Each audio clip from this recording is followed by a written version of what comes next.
versículo 1 al 12. En sí la predicación va a ser hasta el versículo 5, pero es necesario que veamos lo que dice todo este 12 versículos para que podamos ver, ¿verdad?, el escenario en el cual pues nos va a trasladar a aprender algo, ¿verdad?, a aplicarlo a nuestras vidas, a evaluar nuestras vidas y sobre todo a entender si la fe que llevamos ante el Señor es aceptable, ¿verdad? Y eso nos permitirá, hermanos, vencer obstáculos, ¿verdad? Conforme lo vaya teniendo, nos ponemos de pie. Marcos 2, capítulo 1 al 12, hermanos.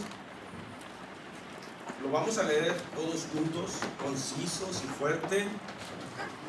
No sé si me escuchan, ¿verdad? Desde aquí. Yo hablo un poco fuerte. ¿Estamos ahí, hermanos? Marcos 2, versículo 1 al 12. Marcos capítulo 2, versículo 1 al 12. Y la escritura dice así: entró Jesús otra vez en Capernaum después de algunos días y se oyó que estaba en casa. E inmediatamente se juntaron muchos, de manera que ya no cabían ni aún a la puerta, y les predicaba la palabra. Entonces vinieron a él unos trayendo un paralítico que era cargado por 4. Y como no podían acercarse a él a causa de la multitud, descubrieron el techo de donde estaba, y haciendo una abertura, bajaron el techo en que yacía el paralítico. Al ver Jesús la fe de ellos, dijo al paralítico: hijo, tus pecados te son perdonados. Estaban allí sentados algunos de los escribas, los cuales cavilaban en sus corazones: ¿por qué habla este así? Blasfemias dice. ¿Quién puede perdonar pecados sino solo Dios? Y conociendo luego Jesús en su espíritu que cavilaban de esta manera dentro de sí mismos, les dijo: ¿por qué caviláis así en vuestros corazones? ¿Qué es más fácil decir al paralítico: tus pecados te son perdonados? O decirle: levántate, toma tu lecho y anda.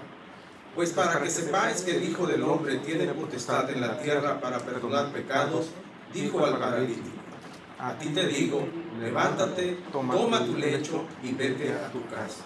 Entonces él se levantó enseguida y tomando su lecho salió delante de todos, de manera que todos se asombraron y glorificaban a Dios, diciendo: nunca hemos visto tal cosa. Amén. ¿Pueden sentarse, hermanos? Pues sí, hermanos, el título se llama así, ¿verdad? La fe vence todo obstáculo. Y la idea de ver la palabra, de leerla, es aprender para aplicarlo en nuestras vidas, porque Jesús se acercó el reino de los cielos a nuestros pies.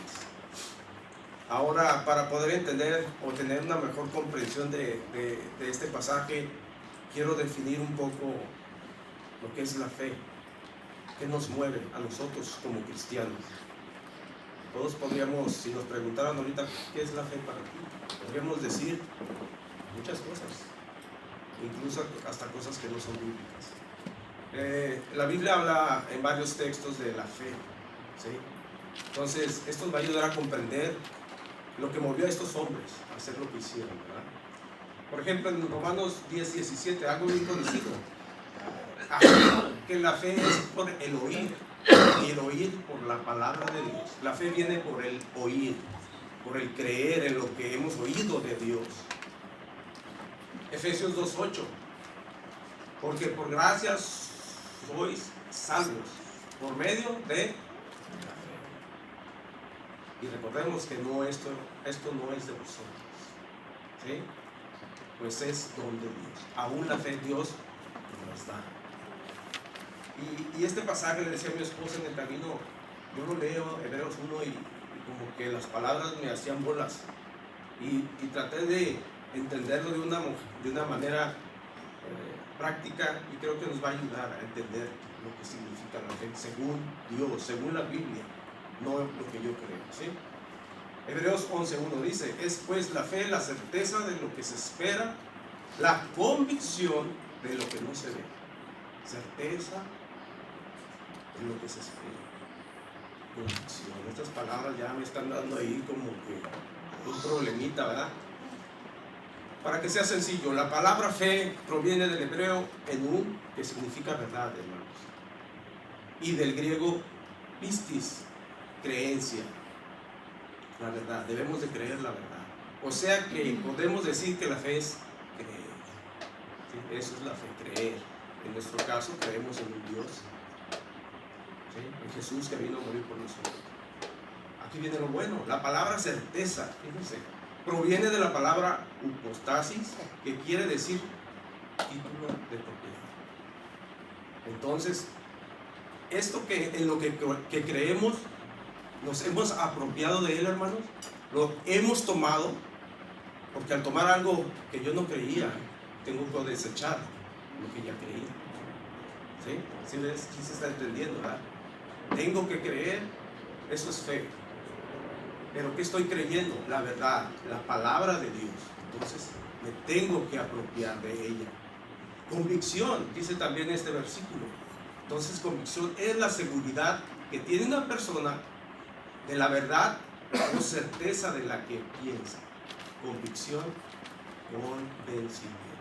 ¿Estás convencido de lo que has recibido? ¿De esa certeza? ¿De esa palabra de Dios? ¿Estás convencido de lo que Dios dice? Antes de ser cristianos teníamos una vida con fe en muchas cosas, con creencias en muchas cosas. Pero Dios dice, acepta mi verdad y cree, convéncete. ¿Sí?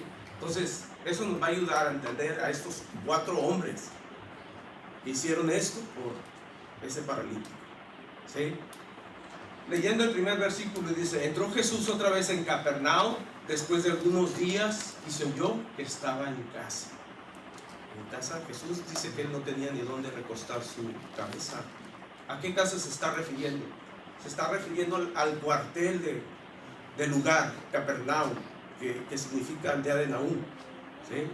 Entonces, podemos darnos cuenta que Jesús era su lugar, era el lugar donde lo podían encontrar más seguido.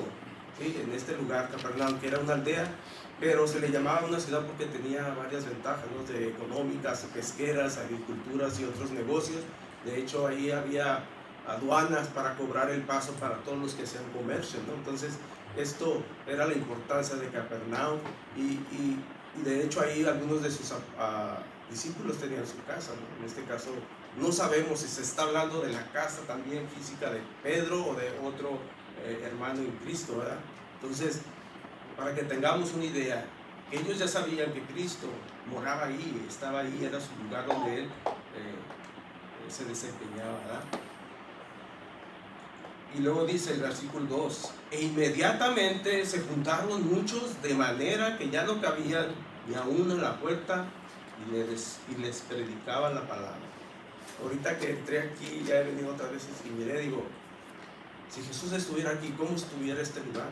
Debería estar lleno, porque Jesús está aquí. Jesús dijo, donde quiera que esté uno o dos en mi nombre, ahí está.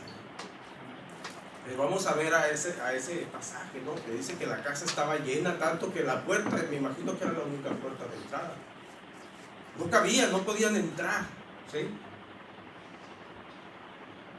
Se juntaron muchos de manera que ya no cabían aún a la puerta. ¿Por qué? Porque Jesús venía de predicar, venía de hacer milagros, toda esa gente lo venía siguiendo, ¿verdad? En poco tiempo Jesús estaba siendo seguido por su fama. ¿Dónde podemos ver que... ¿Por qué no se les hermano? Aquí mismo, voy a tratar de mantenerme en Marcos 1, 27, 28, fíjense lo que dice. Y todos se asombraron de tal manera que discutían entre sí diciendo, ¿qué es esto? ¿Qué nueva doctrina es esta que con autoridad manda a uno a los espíritus inmundos y lo obedece? Y muy pronto se difundió su fama por todas las provincias alrededor de Galilea. Jesús era famoso, hacía milagros. Aquí la pregunta, ¿por qué lo seguían? ¿Por los milagros o porque creían en su palabra? ¿Por qué seguimos a Cristo nosotros como cristianos? ¿Por lo que nos puede dar? Por su palabra. Creo que cuando uno lee su palabra nos da muchas cosas. ¿Sí? Muy interesante. Inmediatamente se juntaron muchos de manera que ya no cabía ni uno a la puerta. Había una multitud Imagínense aquí la puerta, si quieren entrar algunos de afuera y ya no pueden, porque Jesús está aquí. Así debería de estar las iglesias, ¿sí? Algo bien importante es, después lo que dice, y les predicaba la palabra. ¿Qué estaba haciendo Jesús, hermanos? Predicando la palabra. Ahora, ¿qué les predicaba Jesús? Sí, la palabra, pero ¿qué les predicaba Jesús? Ahí mismo, arribita de su Biblia, dice en Marcos 1:35 al 39, lo voy a leer. Fíjese, levantándose muy de mañana, siendo aún muy oscuro, salió y se fue a un lugar desierto y allí oraba. Y le buscó Simón los que con él estaban, y hallándole le dijeron: todos te buscan. Él les dijo: vamos a los lugares vecinos para que predique también ahí, porque para esto he venido. Y predicaba en las sinagogas de ellos en Galilea, y echaba fuera demonios. Predicaba y actuaba con milagros, con poder, ¿sí? Eso hacía Jesús, hermanos. Eso nos está dando a entender que nosotros debemos de estar haciendo algo, porque hemos sido salvados. Ahora, ya sabemos que Jesús predicaba. ¿Y qué predicaba Jesús, hermanos? Pues vamos a ver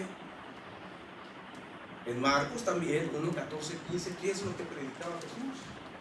Dice: después que Juan fue encarcelado, Jesús vino a Galilea predicando el evangelio del reino de los cielos.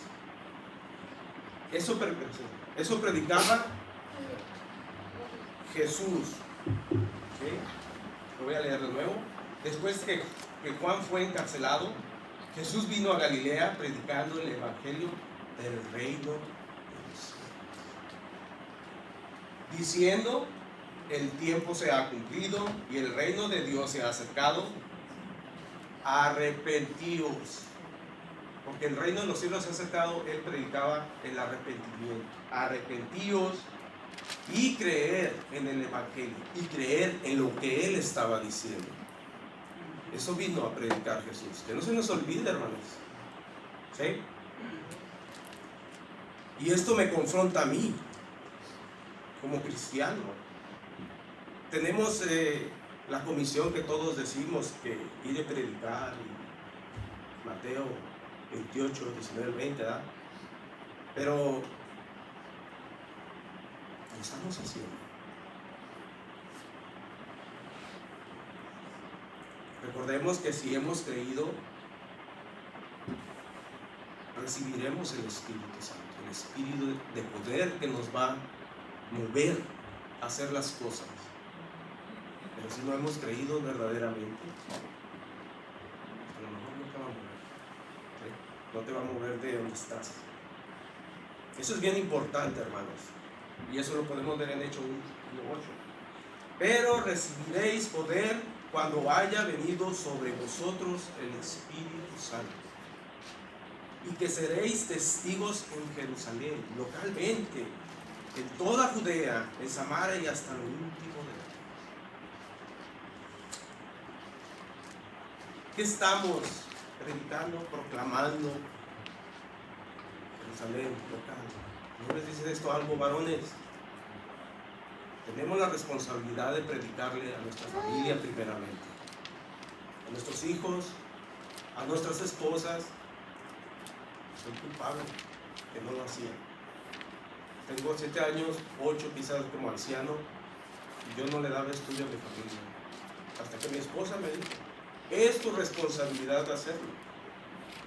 No me gustaba que me dijera eso, pero es la verdad. Tengo que enseñar a mi familia, porque yo soy responsable, soy ante Jesús, ante Dios, responsable de predicar. Como dice un pastor que escucho a veces, ¿no? A veces nos vamos, queremos predicarle al mundo, pero en tu casa hay oscuridad. No has traído la luz que supuestamente Dios te ha dado, ¿sí? Entonces es importante, hermanos, que prediquemos a nuestros hijos. a nuestras esposas, a nosotros mismos. Yo hay algo que puedo decirles, que yo cuando leo la palabra, me duele. ¿Por qué? Porque Dios me está diciendo la verdad. Tú eres esto, has dejado de hacer esto, estás haciendo esto y esto no me agrada. Si tú cuando lees la escritura o vienes el domingo y te vas como llegaste, entonces algo está pasando ahí, en tu corazón, en tu vida, en tu familia, en el trabajo, ¿sí? Proseguimos. El siguiente versículo, versículo 3, Marcos 2, 3 dice: entonces vinieron a él unos trayendo un paralítico que era cargado por 4. Vemos 4 hombres. Aquí ya estamos viendo que hay algo que movía a estos 4 hombres a traerlo a Jesús. ¿Sabían dónde estaba Jesús? Nosotros como cristianos, ¿sabemos dónde está Jesús? ¿O no sabemos dónde está Jesús? ¿Ok? ¿Sabemos dónde está Jesús? Hay que traer a esos paralíticos, a esos ciegos, a esos mudos, a esos muertos vivientes, como ya hay programas, a la presencia de Jesús. No confundamos algo bien importante, hermanos. Traer a los pies a Cristo no quiere decir que porque yo los traje se salvaron. Traerlos es presentarles la palabra, presentarles el evangelio, decir que Jesús está aquí, que vino a morir por nosotros. ¿Por qué? Porque Él predicaba el pecado. Debemos hablarles del pecado. Muchos no les va a gustar, ¿sí? Muchos cristianos primero dicen: solo di esta oración y serás salvo. Eso es una mentira, hermano. Debemos hablar con la verdad, confrontar a las personas enfermas. ¿Qué dice la palabra? Que la palabra es medicina a los huesos, y eso va a doler. Te va a doler porque estás muerto, porque estás sordo, ciego. Entonces, hermanos, qué importante es lo que podemos ver en esta enseñanza. Y vinieron a él unos trayendo un paralítico. Nosotros sabemos que aquel que vive sin Cristo está muerto, está necesitado, está desahuciado. Ahora un cristiano, si está enfermo, está desahuciado, ¿qué importa? Cristo, soy de Cristo. Esa es fe. Que era cargado por 4. Muy bien. No dice si era un familiar, vecino, amigo, desconocido. No sabemos si les pidió que lo llevaran, él mismo si podía hablar, o ellos decidieron hacerlo. Pero podemos ver que estos 4 hombres creían, tenían esa fe de la que hablamos al principio, que Jesús lo podía sanar, que Jesús lo podía rescatar de ese estado quizás de muerte. Nosotros sabemos o no creemos que Jesús puede hacer eso. Si sabemos, por qué no estamos acercando a las personas a Cristo. La palabra de Dios nos dice que estamos en un estado de muerte, en Romanos 3:23, todos lo sabemos. Por cuanto todos pecaron, están destituidos de la gloria de Dios. Todos. No es poquito, no es mucho, todos pecamos. Esa es la condena, muerte. Pero en Cristo encontramos vida. Tenemos esta responsabilidad, hermanos, como hijos de Dios, de traer así, a traer a Cristo, así como algún día alguien nos trajo. ¿Usted se acuerda cómo Dios lo llevó a sus pies? ¿Por qué Él usó a tales personas? O no sé, pastor, una predicación en el radio. Dios lo quebrantó y lo trajo a sus pies. Aún sabiendo que nuestra propia familia, hermanos de sangre, está en una condición de muerte. Usted sabe, tenemos familiares que cuando uno viene a los pies de Cristo son los primeros que brincan, decimos, ¿no? Que se oponen. Y ahí es donde se ocupa valor, fuerza, para aceptar, hacer tuya esa verdad. Yo tuve esa situación, y la tengo, quizás me aceptan porque quizás sus familia, pero no les gusta. pero no me importa. Aquí viene lo bueno. ¿Qué obstáculos, hermanos, estás encontrando? O por así llamarlos, pretextos, excusas no válidas ante el Señor. Porque muchas veces un obstáculo para nosotros es fácil decir, pero es que esto pasa, no puedo hacer esto. Estos 4 hombres llegaron, había una multitud, no podían entrar por la puerta. Venían cargando un peso, qué fácil, mejor hay que dejarlo ahí, que se muera. Tenemos familia, tenemos vecinos, amigos, compañeros de trabajo que están en esta situación. Jesús nos mandó que predicáramos. Pero ¿qué pretextos? ¿Qué obstáculos conocemos? No tengo suficiente conocimiento de la palabra. ¿Cuál es la solución, hermano? Estudia, dale el tiempo al Señor, instrúyete. Yo veo que en las iglesias hay programas de estudio de la Biblia, hay programas de hecho yo estoy siguiendo al pastor los miércoles, a veces se me olvida, a veces se me pasa, pero hay muy buenas enseñanzas, hermanos, que nos ayudan a crecer, a fortalecer nuestra fe. De hecho, el miércoles no comparto con mi familia porque les digo, vamos a escuchar. Y así el pastor Martín Peraza también el jueves, la explicación de los salmos, hay mucho. Entonces no es una excusa válida ante el Señor. Y si lo es para ti, pues algún día lo vas a confrontar. No tengo tiempo, tengo trabajo, tengo esto, pero para otras cosas sí tenemos tiempo. Usted se conoce, usted conoce a sus hijos, a su familia. Para todo menos para el Señor tenemos tiempo. Yo diría que esa excusa es la menos indicada, porque Dios nos dio la vida, nos dio el tiempo. Nosotros, por eso debemos de aprender a la mayordomía, hermanos. La mayordomía la aprendes cuando lees la palabra. Dios te enseña a administrar tu vida, a administrar tu dinero, hasta el dinero, tu tiempo, tu trabajo, ser ordenado, ser limpio, todo esto te enseña Dios aquí. Muchas cosas. ¿Cuántas veces han leído la Biblia? Muchos años tienen en la iglesia y una vez la han terminado. Yo te puedo decir por experiencia que si la lees una vez, necesitas leerla otra vez. Si la lees otra vez hay que leerla. Se nos olvida muy pronto muchas situaciones de la vida diaria. Imagínense de lo que Dios nos dice. Me da pena. ¿Cómo le voy a hablar a otros si me da pena? Me avergüenzo. ¿Qué dice Dios en la palabra? Algo bien fuerte, hermanos, en Marcos 8:21. Porque el que se avergonzare de mí y de mis palabras en esta generación vivimos, fíjese, Dios nos lo dice antes, estamos en una generación adúltera y pecadora. Por eso Él vino a predicar, ¿sí?, el arrepentimiento.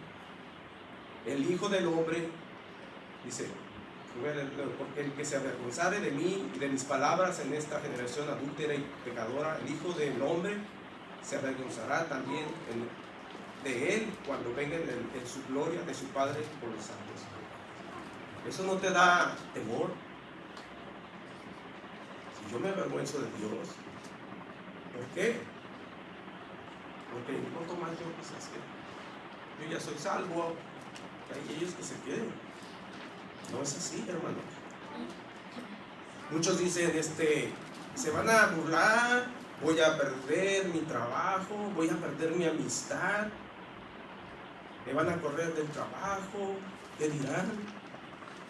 Yo te pregunto en estos momentos, ¿cuántas amistades has perdido? ¿Tu familia se ha opuesto a ti? ¿O prefieres darle por sus lados? ¿Los prefieres a ellos que a Dios? Eso es lo que estamos haciendo. No te avergüences, hermano, del Evangelio. No te avergüences de hablar de Dios, de aquel que te salvó, de aquel que te sacó de la condición de muerte que estabas. Ya no son los mismos tiempos, pero yo les puedo decir que es el mismo Dios, que Él no cambia. Estamos viviendo nuevas tendencias, filosofías, ideologías, hermanos. Ciencia está, pero todo esto Dios ya nos dijo, ya nos advirtió. ¿Qué acciones estás tomando, hermano, para cambiar esto? ¿Qué decisiones tomaron estos jóvenes para llevar a este paralítico ante la presencia de Jesús? ¿Qué acciones estamos tomando? O se podría invertir la pregunta: ¿qué acciones estamos dejando de tomar? Porque es muy fácil, es la opción que más nos gusta. No, pastor, no puedo predicar allá en Filadelfia porque mire que esto, que el otro, que... Sí voy, pero yo sé que Dios me va a respaldar. Igual, cuando usted va y predica a alguien, Dios lo va a respaldar. Quizás no sabe mucho, pero lo poco que usted sepa, comparte. Dé testimonio de su vida. Estos hombres no solo pensaron en hacerlo, no solo lo planearon, no solo lo dijeron, sino que lo hicieron. Estos hombres actuaron frente a estos obstáculos, una multitud, como les decía. Fíjense, una decisión de abrir un agujero en el techo de alguien ajeno. Es como aquí, si está lleno y alguien quiere venir a los pies de Cristo y decide: voy a agujerar el techo de la iglesia para poder estar frente al Señor. ¿Lo haríamos? ¿Qué diferencia es de antes a hoy? Meterse en una casa donde no es tuya y hacer un agujero en el techo. ¿Anhelas arriesgarte por Cristo, por el nombre de Cristo, por esa persona que necesita, así como algún día tú lo necesitaste a Él y lo sigues necesitando cada día? A veces no, pues es que tengo que dejar de trabajar horas extras para poder ir con el pastor a visitar al hermano, porque no, pues la escuela, muchos pretextos, muchos obstáculos que convertimos en pretextos. ¿Cómo está tu fe, hermano? ¿Qué tan poderosa es tu fe?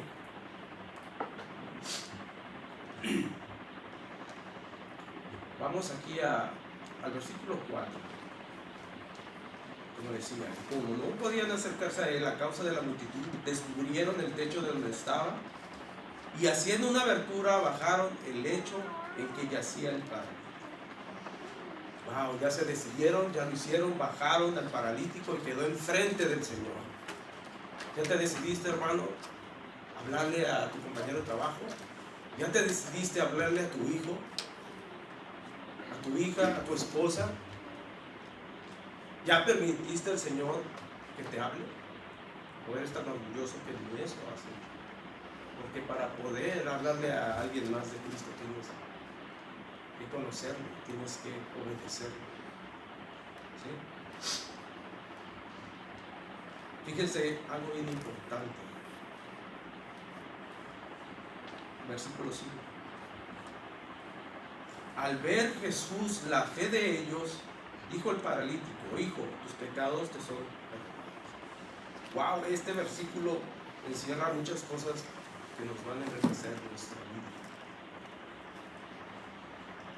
Al ver Jesús la fe de ellos, Jesús está viendo la fe de ellos. No está hablando del paralítico, está hablando de la fe de ellos. Por lo tanto, está hablando de nuestra fe. ¿Cómo está nuestra fe, hermanos? Si nuestra fe está mal, Jesús no va a ver nada, porque no hemos hablado de su palabra, no le hemos acercado a las personas a sus pies. ¿Se están dando cuenta? Al ver Jesús la fe de ellos. Es importante entender que Jesús está atento, hermanos, a cada uno de nosotros.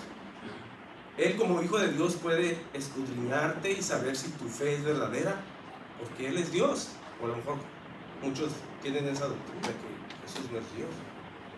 Filipenses 2:6, el cual, siendo en forma de Dios, no estimó el ser igual a Dios como cosa que eso me dice a mí que Jesús es Dios, que bajó de lo alto y se hizo uno. ¿Sí? Como mencionamos al principio, hermanos, estos hombres tenían fe, creían en Jesús, sabían que Él podía restaurarle, tenían la certeza, se apropiaron de la verdad de Jesús para salvar, para sanar, para perdonar, incluso resucitar a este paralítico sin morir. Y tenían la convicción, estaban convencidos de esto. Nadie los movería de hacer lo que tenían que hacer para llevarlo. A nosotros, me torció la cara, ya no voy a ir a la iglesia. No me saludó. Hermanos, ¿qué clase de fe hay en nosotros? ¿Qué clase de creencia tenemos?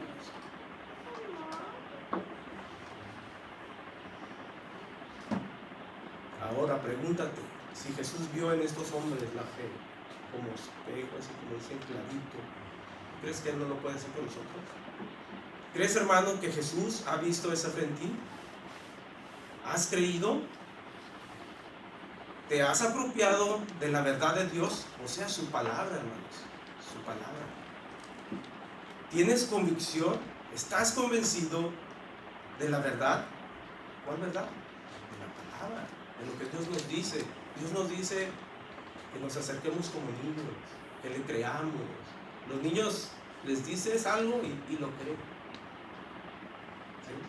Así nosotros debemos de ser como niños, porque ellos heredarán el reino de los cielos, dice la Escritura. Pero hay veces que ni a Dios le creemos. ¿Te estás dando cuenta cómo está tu fe? ¿La estás evaluando? Yo no vine aquí a juzgarlos, a señalarlos. Quizás vengo a compartirles lo que yo estoy percibiendo para mi vida y que me va a ser de mucha utilidad, hermanos. Ahora, ¿qué es lo contrario a la fe, hermanos? La incredulidad. Vayamos, busque Mateo 13. Vamos a ver. Mateo 13, versículos 53 al 58. Mateo 13, versículos 53 al 58. Le voy a dar lectura.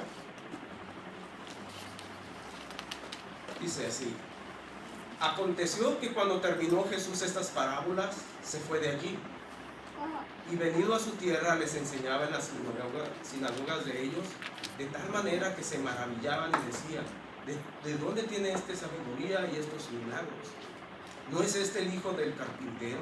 ¿No se llama su madre María y sus hermanos Jacob, José, Simón y Judás? ¿No están todas sus hermanas con nosotros? ¿De dónde pues tiene todas estas cosas? Y se escandalizaban de él.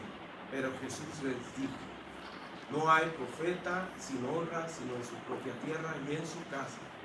Ahí Dios nos advierte que si tú en tu casa, tus padres, tus hermanos les hablas, no te van a creer, ciertamente. Pero fíjese lo que dice el 58. Y no hizo ahí milagros a causa de la incredulidad. ¿Sí? Si nosotros como cristianos no tenemos fe, no creemos, pues no va a pasar nada. No ha pasado nada contigo porque a lo mejor no has creído. En verdad no has creído. Tu fe está débil o quizás no existe. Tenías tu fe en otra cosa, ¿verdad?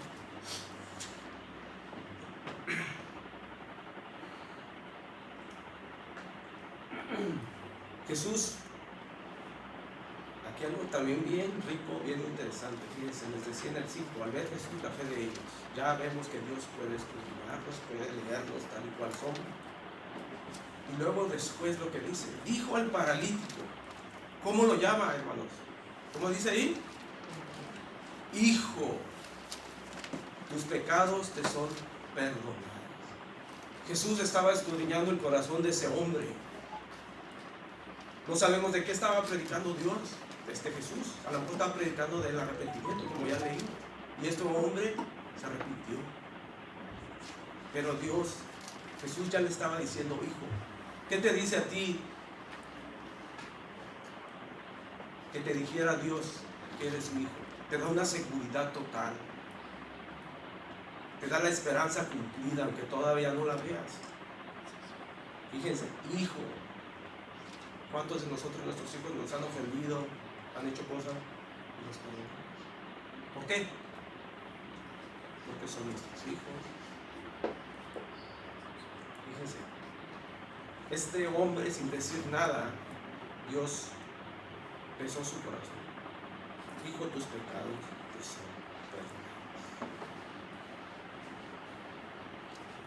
Dios tiene misericordia, hermanos, de quien Él quiera tener misericordia. En Romanos 9, 15, 16 lo podemos ver. ¿Sí?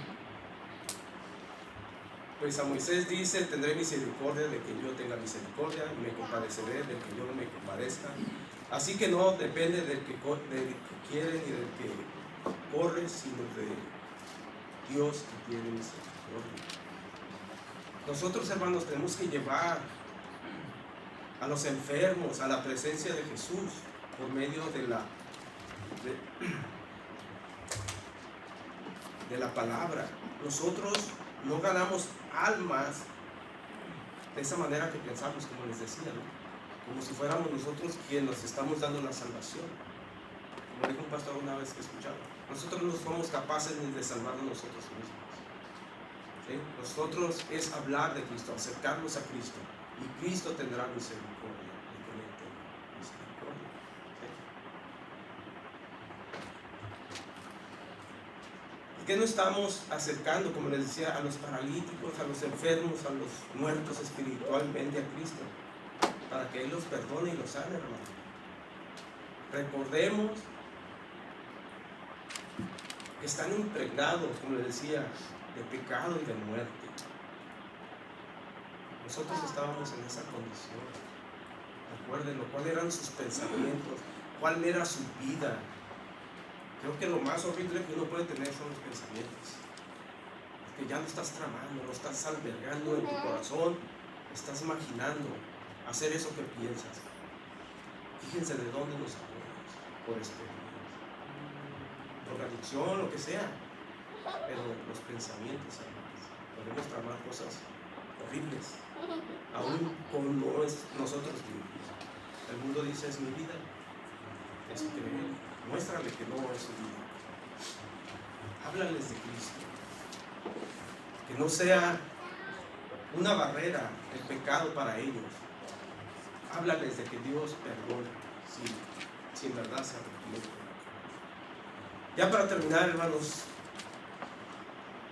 que no, recordemos, no por la fe de otros, o sea, en este caso de estos 4 personas que bajaron a ese paralítico, recordemos, no por la fe de otros, sus amigos, se declara justa la persona.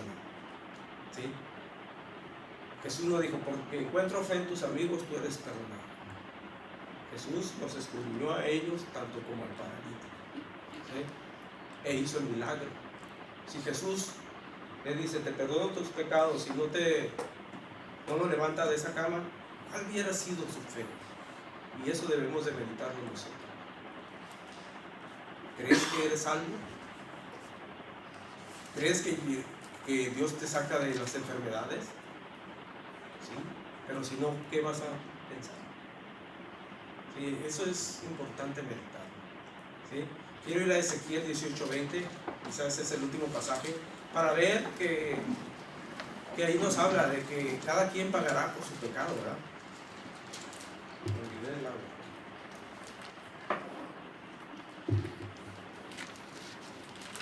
Dice: el alma que pecare, esa morirá. El hijo no llevará el pecado del padre, ni el padre llevará el pecado del hijo. La justicia del justo será sobre él, y la impiedad del impío será sobre él. Muchas veces nos comportamos con nuestros hijos como si por mi testimonio ellos van a alcanzar gracias. Debemos enseñar. Por eso es la importancia de traerlos a Cristo. Para terminar, ¿qué podemos ver de estos 4 hombres de fe? Fe para traer al paralítico a Jesús para salvación. Hermano, hablemosles a nuestro prójimo de Cristo. ¿Es difícil? ¿Cuántos de ustedes no han experimentado que esa persona joven que algún tiempo estuvo frente a ti ya no está porque murió? Y te dices: pude haberle hablado de Cristo. Pudiera ser tu hijo que está fuera del camino de Dios. Dije, una fe de persistencia para superar los obstáculos. Vamos a tener obstáculos. Estos hombres no les importó. Miraron una multitud, miraron una opción. Hay que hacer un agujero en el techo. Y lo hicieron. Fe para sacrificar tiempo y esfuerzo. Esto cuesta, hermano, seguir a Cristo. No quieres, debiste haber calculado, como dice la Escritura, ¿no? Debemos dedicar tiempo a leer, a estudiar, a ir a la iglesia, a servir. Cristo es nuestro Salvador. ¿Qué podemos ver más? Fe que no se intimida ante los espectadores. ¿No da vergüenza? Ya tengo la Biblia abajo del brazo. ¿Qué importa? ¿Quién de ustedes ha experimentado burlas, chistes, doble sentido? Yo lo he hecho, pero no importa, porque Cristo es una fe humilde, hermanos, porque no pidieron que Jesús viniera a ellos, sino ellos lo llevaron a Jesús. Muchas veces hablamos: Jesús, ven a la vida de fulano. Jesús, que mi hermano vaya y le predique. Jesús, que el pastor les predique. Jesús, esto es nuestra labor también, hermano. Hay que ser humildes, compartir. Recuerden esa primera vez que Cristo entró en tu corazón. ¿Han sentido el fuego en el corazón? Su primer amor. Yo pienso que así deberíamos de vivir diario. ¿Qué pasó con ese corazón de fuego que teníamos? ¿Dónde está? Pregúntese. Quizás tu fe se está apagando.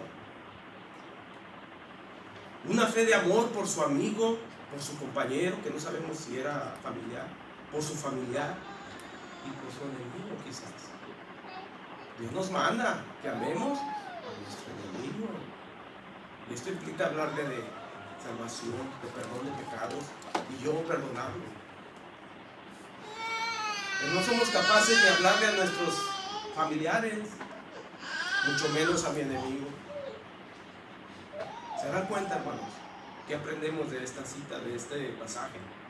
Ya para terminar, una fe activa porque no decidieron quedarse sentados sin hacer nada, quejándose o dando pretextos. Ellos actuaron. Debemos de actuar. Y créeme, hermano, que vas a aprender mucho más que quedarte sentado sin hacer nada. Dios te va a respaldar. Va a poner las palabras en tu boca y el primero impactado vas a ser tú. Atrévete, hermano. Recordemos que somos la iglesia, el cuerpo de Cristo por la cual Él dio su vida y nos rescató de la muerte. Recordémoslo. Ya para terminar ahora sí, como dijo Pedro, sean imitadores de mí como yo lo soy de Cristo. Nosotros, yo les puedo decir, imitemos a estos hombres presentándoles al Señor. Cristo predicaba, nosotros debemos de predicar el arrepentimiento. Entonces prediquemos, llevemos a las personas a los pies de Cristo, acercándoles al único que puede perdonarles. Dios les bendiga, hermanos. Gracias.